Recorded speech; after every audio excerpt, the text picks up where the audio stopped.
Welcome welcome to guidance group. Guidance ग्रुपच्या या सिम्प्लिफाईडमध्ये आपण डिस्कस करणार आहोत जीएसटी काउन्सिलबद्दल. बेसिकली आत्ताची जीएसटी काउन्सिलची 42वी मीटिंग झाली माहिती आहे. त्याच्यामध्ये बऱ्यापैकी गोंधळ झाला. बरोबर आहे की ती जीएसटी काउन्सिलची मीटिंग रद्दच झाली. रद्द म्हणजे पोस्टपोन झाली असं म्हणूया आपण. सो बेसिकली आपण आत्ता बघणार आहोत की ही जीएसटी काउन्सिलची मीटिंग म्हणजे बेसिकली जीएसटी काउन्सिल काय आहे हे आपण थोडक्यात बघूया आणि त्याच्या 42 मीटिंगमध्ये काय इश्यू झाला किंवा एक्झॅक्टली काय झालं हे पण थोडक्यात समजून घेऊया. अनेक विद्यार्थ्यांनी विचारलं की त्यांना कळत नाहीये की एक्झॅक्ट काय झालं जीएसटी काउन्सिलच्या मीटिंगमध्ये वगैरे. सो जे काही मेसेज आले डाऊट्स विचारण्यासाठी आणि त्याच्यामुळेच हा एक छोटासा व्हिडिओ मी तुमच्यासाठी बनवतो. या सिम्प्लिफाईडमध्ये आपण चालू करूया. सो जीएसटी काउन्सिलची 42 मीटिंग आहे. सो पहिल्यांदा मी तुम्हाला जीएसटी काउन्सिल बद्दल सांगतो. तुम्हाला सांगतो आणि त्याच्यानंतर आपण 42 मीटिंग मध्ये काय झालं ते बघूया आणि त्याचं शेवटी आपण त्याचं क्रिटिसिझम करूया. बेसिकली जीएसटी काउन्सिल का आली, आपण जीएसटी आणला बरोबर आहे. अनेक इनडायरेक्ट टॅक्सेस जे होते ते रद्द करून जीएसटी आणलं. जेव्हा इनडायरेक्ट टॅक्सेस होते आपल्याकडे त्याचे पण काही फायदे होते, काही लॉस होते. लॉस असा अर्थाने होते की गव्हर्नमेंटला जे काही टॅक्स कलेक्शन करायचं त्याची प्रोसिजर वाढत होती, प्लस अनेक व्यापाऱ्यांना खूप सारे टॅक्सेस पेड करायला लागत होते. बरोबर आहे. म्हणून वन नेशन वन टॅक्स या दृष्टिकोनातून जीएसटीचा विचार सुरुवातीला झाला होता. पण भारतामध्ये वन नेशन वन टॅक्स पद्धतीने कुठलाही टॅक्स चालवणं ही खरंच काय म्हणूया आपण त्याला कठीण गोष्ट आहे. याचं कारण असं आहे की वन नेशन वन टॅक्स साठी आपला देश हा युनिटरी फॉर्म मध्ये नाहीये पूर्णपणे. आपण क्वासी फेडरलिझम मध्ये आहोत. क्वासी फेडरलिझम मध्ये केंद्र सरकार जरी आपल्याकडे स्ट्रॉंग असलं आणि राज्य सरकारना फक्त ऍडमिनिस्ट्रेशनच्या दृष्टिकोनातूनच स्वायत्तता असली तरी सुद्धा स्वायत्तता दिलेली आहे राज्य कारभाराच्या संदर्भामध्ये. बरोबर आहे. ऍडमिनिस्ट्रेशनच्या संदर्भामध्ये आपल्याकडे राज्यांना स्वायत्तता आहे. त्यामुळे आपल्याची विभागणी जी आहे देशाची ही केंद्र आणि राज्य अशी मध्ये. आपल्या देशामध्ये राज्यांना वेगळं होता येत नाही जसं अमेरिकेमध्ये होता येतं. पण कारभाराच्या दृष्टिकोनातून जर आपण बघायला गेलो, कार्यपालिकेच्या दृष्टिकोनातून बघायला गेलो तर केंद्र आणि राज्य अशी सरळ विभागणी आपल्याकडे आहे. त्याच्यामुळे राज्यांना ज्या वेळेला काही टॅक्स कलेक्ट करायचे असतात तेव्हा राज्यांना स्वतःची रेव्हेन्यू सोर्स असतो. राज्यांचे स्वतःचे टॅक्स हे राज्यांचे स्वतःचे रेव्हेन्यू असतात, हक्काचा जो त्यांना मिळतो ज्याच्यावरती ते राज्य चालवत असतात, राज्याचा कारभार करत असतात. जर आपण वन नेशन वन टॅक्स आणला तर सगळे पैसे जर केंद्र सरकारने गोळा केले तर पण राज्य सरकारांना स्वतःचा सोर्स नाही उरणार आणि केंद्र सरकार राज्यांना ज्या पद्धतीने जेव्हा पैसे देईल त्या पद्धतीने ते राज्यांना मिळतील. सो हे काय राज्य आपल्या देशामध्ये हे काय मान्य होणार नाही राज्यांना. कारण जर केंद्रामध्ये वेगळं सरकार असेल, राज्यांमध्ये वेगळी सरकार असतील तर अंमलबजावणी नीट होईल का नाही. त्यामुळे राज्य सरकारांनी पहिल्यांदा सांगितलं की वन नेशन वन टॅक्स अशी पद्धत भारतात होऊ नाही शकत. बरोबर आहे. त्यामुळे राज्यांनी हट्ट धरला की नाही आम्हाला आमची वेगळी टॅक्स प्रणाली हवीच. बरोबर आहे. त्यातून जीएसटीच्या खूप साऱ्या मीटिंग झाल्या, खूप सारी वर्ष लागली आणि त्यातून एकदा आपण 2016 साली 101 अमेंडमेंट केली. बरोबर आहे. संविधानामध्ये 101 अमेंडमेंट केली आणि जीएसटी काउन्सिल आणली. जीएसटी टॅक्स लागू केला पण त्यासाठी जीएसटी काउन्सिल आणली आपण. आता जीएसटी काउन्सिलची गरज का पडली? जसं मी तुम्हाला सांगितलं केंद्र आणि राज्यांमध्ये विभागणी आहे. तर केंद्र सरकार आणि राज्य सरकारांमध्ये जी टॅक्सची, कारण अनेक इनडायरेक्ट टॅक्सेस रद्द झाल्यामुळे राज्य सरकारांना प्रश्न पडला की आता आम्ही रेव्हेन्यू कसा गोळा करू. सगळेच टॅक्स इनडायरेक्ट रद्द नाही केलेत पण बऱ्यापैकी अनेक इनडायरेक्ट टॅक्सेस रद्द करून त्या पद्धतीत जीएसटी लावला. आता हा जीएसटी केंद्र सरकारने काय करतं, साधारणपणे केंद्र सरकारची जबाबदारी पडते. केंद्र सरकारने सुरुवातीला असं सांगितलं होतं की जेव्हा आपण जीएसटी राबवू, बरोबर आहे, त्यावेळेला ज्या राज्यांचं आर्थिक नुकसान होईल ते आम्ही भरून देऊ. कारण राज्यांचं म्हणणं होतं की आधीच्या सिस्टीम प्रमाणे आम्हाला 100 रुपये मिळणार आहेत. कळलं. राज्यांनी काय आक्षेप घेतला होता की आधीच्या सिस्टीम प्रमाणे जर आपण चाललो तर आम्हाला 100 रुपये मिळतात. जर आपण जीएसटीच्या पद्धतीने चाललो तर आम्हाला 90 रुपये मिळतील किंवा 80 रुपये मिळतील. वरचे 20 रुपये लॉस कोण भरून काढणार. त्यामुळे राज्य या बिलाला परमिशन देत नव्हते. कळलं. किंवा राज्य ह्याला संमत नव्हते.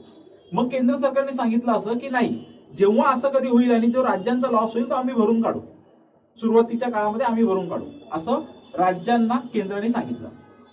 मग कुठल्या गोष्टीला कसा टॅक्स असला पाहिजे, कुठल्या वस्तीवरती किती टॅक्स असला पाहिजे, त्याचा बेस काय असला पाहिजे, कुठल्या गोष्टींवरती सवलती द्यायच्या, ते कसे हँडल करायचे, हे फक्त केंद्र सरकार एकटा बसून चालेल का नाही. कारण आता राज्य सरकारांच्या पण अधिकाराच्या क्षेत्रामध्ये जीएसटी नावाची गोष्ट येते. त्यामुळे आपला देश फेडरल असल्यामुळे आपल्याला एका फेडरल बॉडीची गरज लागली. आपला देश क्वासी फेडरल आहे, त्यामुळे आपल्याला एका फेडरल बॉडीची गरज लागली.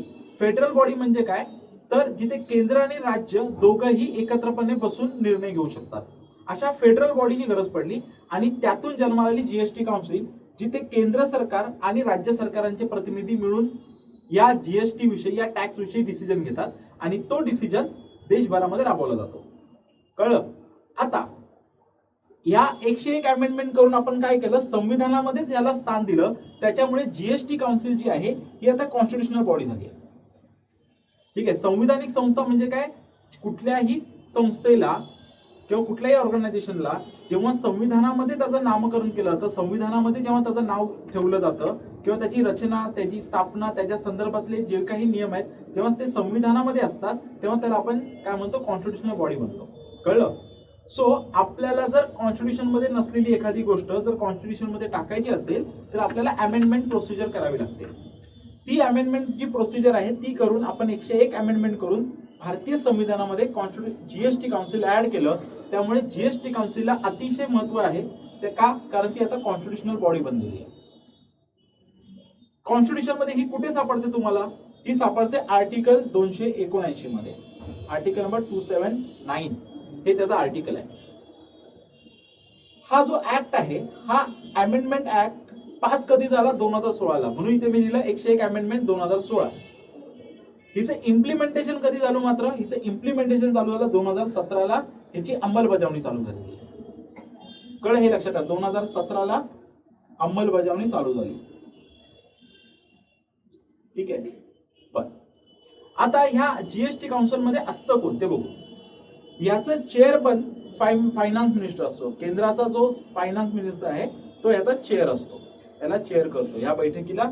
सो जीएसटी काउन्सिलचं अध्यक्षपद कोण भूषवतो नेहमी, तर फायनान्स मिनिस्टर. कळलं? Yes, cabinet finance minister central गव्हर्नमेंटचा. आणि स्टेट फायनान्स मिनिस्टर जो असतो तो पण त्याचा एक पार्ट असतो, सदस्य असतो. ठीक आहे. आता ह्याच्यामध्ये राज्यमंत्री म्हणजे काय, राज्याचा मंत्री नव्हे. कळलं? तर आपण म्हणूया की मेन कॅबिनेट मिनिस्टरचे डिपार्टमेंट हँडल करण्यासाठी जे उपमंत्रालय तयार केले जातात त्याला जो असतो त्याला म्हणतात स्टेट मिनिस्टर. ठीक आहे. मिनिस्टर, ठीक आहे, असं. सो स्टेट फायनान्स सेंट्रल गव्हर्नमेंटचा. सो मेन कॅबिनेट आणि स्टेट फायनान्स मिनिस्टर हे त्याचे सदस्य असतात. यातला चेअर कोण करतो, फायनान्स मिनिस्टर चेअर करतो. आणि बाकी सर्व राज्यांचे फायनान्स मिनिस्टर याचे सदस्य असतात.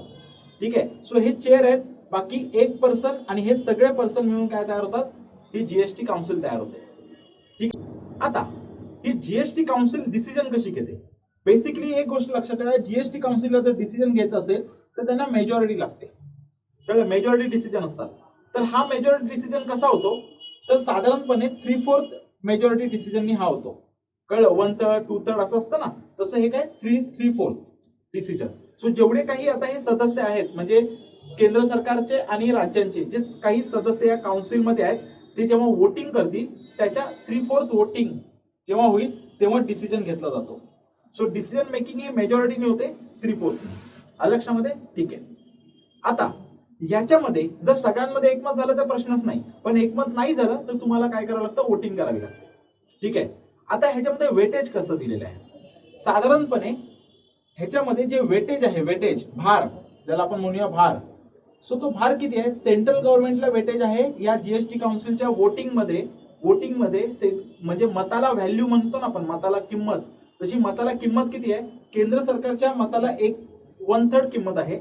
तर सगळे राज्यांच्या एकत्र मताला, सर्व राज्यांच्या एकत्र मताला काय आहे, 2/3 एवढी व्हॅल्यू आहे. कळलं? म्हणजे मतांची व्हॅल्यू सर्व राज्यांची म्हणून किती आहे, 2/3 आहे. तर केंद्राची एकट्याची किती आहे, 1/3 आहे. ठीक आहे. सो अशा पद्धतीने मेजॉरिटी डिसिजन होतात. पण एक गोष्ट लक्षात ठेवा, जरी डिसिजन मेजॉरिटी डिसिजन दिला असला तरी फायनल विटो पॉवर ही केंद्राकडेच आहे. विटो म्हणजे नकाराधिकार, एखाद्या गोष्टीला नाही बोलायचा अधिकार. हे कराच नाही, हे केलंच पाहिजे, हे झालंच पाहिजे, याला विटो पॉवर नाही म्हणत. तर राज्यांनी समजा उद्या डिसिजन घेतला तर त्याला नाही बोलायचा अधिकार हा सेंट्रल गव्हर्नमेंटला आहे, याला म्हणतात विटो पॉवर. कळलं? तर सेंट्रल गव्हर्नमेंटकडे ह्याच्याकडे विटो पॉवर आहे. अशा पद्धतीने काय होतं, हे डिसिजन मेकिंग होते जीएसटी काउन्सिलमध्ये. कळलं? आणि मग जीएसटी संदर्भामधला एखादा निर्णय घेतला जातो. साधारण 42 म्हणजे 2017ला ही अंमलबजावणी झाल्यापासून साधारणपणे असं म्हणू शकतो की एकूण 39 मंथ झालेत. किती मंथ झालेत? 39 मंथ झालेत. सो साधारण जीएसटी काउन्सिलची पहिली बैठकीपासून आतापर्यंत या 39 महिन्यामध्ये 42 मीटिंग झाल्यात. आता ही जी आत्ताची झाली ती 42वी मीटिंग झाली. कळलं? मग आता ही 42 मीटिंग का गाजतेय किंवा तिचं इम्पॉर्टन्स काय आहे, कळलं, किंवा ती वादग्रस्त काय आहे हे बघू आपण. आता झाले काय की 2017ला जेव्हा जेव्हा जीएसटी आला तेव्हापासून दोन गोष्टी घडल्या.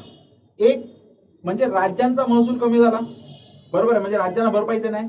आणि दुसरी गोष्ट म्हणजे केंद्राचा स्वतःचा महसूल पण घटत गेला. म्हणजे 2017च्या जीएसटीच्या अंमलबजावणीपासून जो काही रेव्हेन्यू आहे, कळलं, सेंट्रल गव्हर्नमेंटचा, तो सेंट्रल गव्हर्नमेंटचा रेव्हेन्यू काय झालाय? डिक्लाइनिंग झालाय. बरोबर आहे, ठीक आहे. त्याच्यामध्ये आर्थिक मंदीचा पण, त्यामुळे रेव्हेन्यू दोन्ही साईडने डिक्लाइन झालाय. त्याच्यात पण राज्य सरकारांकडे ऑलरेडी आता महसुलाचे सोर्स फार कमी राहिलेत. बरोबर आहे, ठीक आहे. त्यामुळे राज्यांचा महसूल गोळा करायचा पण आता काय राहिलाय? सोर्सवरती मर्यादा आलेल्या आहेत. आणि जे काही आहे त्याच्यामुळे राज्यांचा महसूल पण काय झाला? आता डिक्लाइनिंग मध्ये आलाय. राज्यांचा स्वतःचा एक तर हे जीएसटी मुळे काय झालं की राज्यांकडे जे इनडायरेक्ट टॅक्सेस होते त्यातले बरेचसे टॅक्सेस रद्द झाल्यामुळे राज्यांचा रेव्हेन्यू गोळा करायचा जो अधिकार आहे किंवा मर्यादा आहे तीही कमी आली आहे. येतं लक्षात? त्याच्यामुळे आता राज्य काय करतायत, ह्या कोविडच्या सिच्युएशनमुळे आणि मंदीच्या सिच्युएशनमध्ये जेव्हा राज्याकडे स्वतःचा रेव्हेन्यू कमी आहे, त्यात रेव्हेन्यू गोळा करायचे सोर्स जीएसटी मुळे कमी झालेत, तर त्यांनी केंद्र सरकारला सांगितलं तुम्ही जी नुकसान भरपाई देणार होता ती द्या आम्हाला, आता ती द्या आम्हाला, असं सेंट्रल गव्हर्नमेंटला राज्य सरकार मागणी करतायत. याच्यासाठी ही 42 मीटिंग होती. ह्याच्या अगोदरची पण अशीच झाली. सो आता 42 मीटिंग ह्याच्यामुळेच गाजली. कळलं? आता गंमत अशी आहे की केंद्राकडे पैसे नाहीये, कारण केंद्राचा स्वतःच्या रेव्हेन्यूला आता एवढं मोठं भगदाड पडलेलं आहे. कळलं का? तर जीएसटीची त्यांची संकल्पना होती ज्याच्यातून जास्त रेव्हेन्यू गोळा होईल, त्याच्या उलट झाले. 2017 पासून रेव्हेन्यू डाऊन येतोय जीएसटी मधून. कळलं? म्हणजे जीएसटी बऱ्यापैकी सक्सेसफुल नाही झालेला आहे. ठीक आहे, आता सध्या तरी नाही झालेला आहे. ठीक आहे, त्याच्यानंतर मंदीचा पण काळ आहे, त्याच्यानंतर कोविडचा पण काळ आहे. त्यामुळे ऑलरेडी सेंट्रल गव्हर्नमेंटचा रेव्हेन्यू सोर्स डाऊन झालाय. बरोबर आहे. त्याच्याच मध्ये केंद्र सरकारने ऑलरेडी, तुम्हाला मी सांगतो, फिस्कल डेफिसिट आत्ताचं जे बजेट आहे ना त्याच्यामध्ये 53% जास्त तूट उभी केली गव्हर्नमेंटने. ठीक आहे, सो ऑलरेडी गव्हर्नमेंटने आत्ताच ह्याच्यामध्ये बजेटच्या 53% एवढी तूट उभी केली आहे. म्हणजे केंद्राचा आता कर्ज घ्यायचा पण फंडा संपलेला आहे. म्हणजे ऑलरेडी आता रेव्हेन्यू नाहीये, त्याच्यामध्ये ऑलरेडी सरकार चालवण्यासाठी ऑलरेडी खूप मोठं कर्ज घेतलंय. आता कर्ज घ्यायची केंद्र सरकारची ही कॅपॅसिटी संपली आहे. त्याच्यामुळे आता राज्यांना कुठून पैसे देणार? आता केंद्र सरकार? कळलं? राज्य तर म्हणतात की आम्ही का तुमच्याकडे पैसे असे मागत नाहीत, आमचेच पैसे आहेत ते. कळलं? जे तुम्ही आम्हाला नुकसान भरपाई देणार होतात, जे आमचा रेव्हेन्यू बुडाला तोच तुम्ही देणार होतात आणि तुम्ही तसं सांगितलं होतं आम्हाला, मग आता द्या. कळलं? पण आता केंद्र सरकारची परिस्थिती मी तुम्हाला सांगितली की ऑलरेडी रेव्हेन्यूला भगदाड लागलेला आहे. कळलं? बजेटच्या जास्त पेक्षा पैसे आपण बाहेरनं उचललेले आहेत, त्यामुळे कर्ज आधीच केंद्र सरकारने जास्त घेतलेलं आहे. त्यामुळे आता केंद्राचा कर्ज घेऊन तुम्हाला देईल अशी पण परिस्थिती आता नाहीये, कारण तो कोटाच संपलेला आहे. ऑलरेडी रेव्हेन्यू वाढत नाहीये, मग करणार काय? बरं, रेव्हेन्यू वाढायची चिन्हही दिसत नाहीयेत. मग राज्य सरकार आता टेन्शनमध्ये आहेत, की कारण राज्य सरकारने स्वतःचे हातपाय मारायचे म्हटले तरी त्यांच्याकडे ते पॉवर्सच नाहीयेत. बरोबर आहे. म्हणजे आता ह्याच्या पुढे राज्य सरकारनं कळतच नाहीये की आपण राज्य चालवायचं कसं काय. जर वरनं पैसे येणार नाहीयेत, आपला सोर्स जीएसटी मुळे कमी झालाय, तर आता पैसे कोणाकडे मागायचे? म्हणून राज्य म्हणतात की आम्ही 2022 पर्यंत थांबू शकत नाही, आम्हाला आमची राज्य चालवायची. आम्ही खर्च नाही केला तर लोक आम्हाला इलेक्शन्समध्ये प्रश्न विचारतील, सरकारवरती टीका करतील, सरकारच्या वेगळ्या जबाबदाऱ्या आहेत. आम्ही 2022 पर्यंत थांबू शकत नाही. नाहीतर केंद्राने उपाय दिला की 2022 पर्यंत थांबा. कळलं? राज्यांना ते मान्य आहे का? राज्यांना मान्य नाहीये. कळलं? मग केंद्राने राज्यांना सांगितलं की तुम्ही कर्ज घ्या, केंद्र सरकार म्हणून आम्ही तुम्हाला परवानगी देतो की राज्यांनी स्वतःच्या बेसवरती कर्ज उभारा. कळलं? ती जी लिमिट आहे राज्यांची कर्जाची लिमिट जर संपली असेल तरी आम्ही ती लिमिट वाढवून देतो. म्हणजे माझ्या राज्याची लिमिट समजा 10,000 कर्ज घ्यायची असेल तर केंद्र सरकार म्हणते तुझी 10,000ची लिमिट जरी संपली असेल तरी सुद्धा तू कर्ज घे, आम्ही तुला परमिशन देतो. 12-13,000 घे, काय प्रॉब्लेम नाही. राज्य म्हणतात असं नको, आम्हाला कर्ज नको, एक तर ते आमचे पैसे, कळलं, जे तुम्ही आम्हाला पैसे देणार आहात आणि आता ते तुमच्याकडे द्यायला नाहीत, मग तुम्ही कर्ज घ्यायचं का आम्ही कर्ज घेणार? बरोबर आहे. जसं तुम्ही जर मला तुम्हाला पैसे द्यायचे, बरोबर आहे, आता माझ्याकडे द्यायला नाहीत म्हणून मी तुम्हाला सांगतोय की तुम्ही कर्ज घ्या, असं चालेल का? नाही. राज्य म्हटलं आम्ही कसं कर्ज घेणार, तुम्ही आम्हाला पैसे देणार होतात तर तुम्ही कर्ज घ्या आणि तुम्ही कर्ज घेऊन आम्हाला पैसे द्या.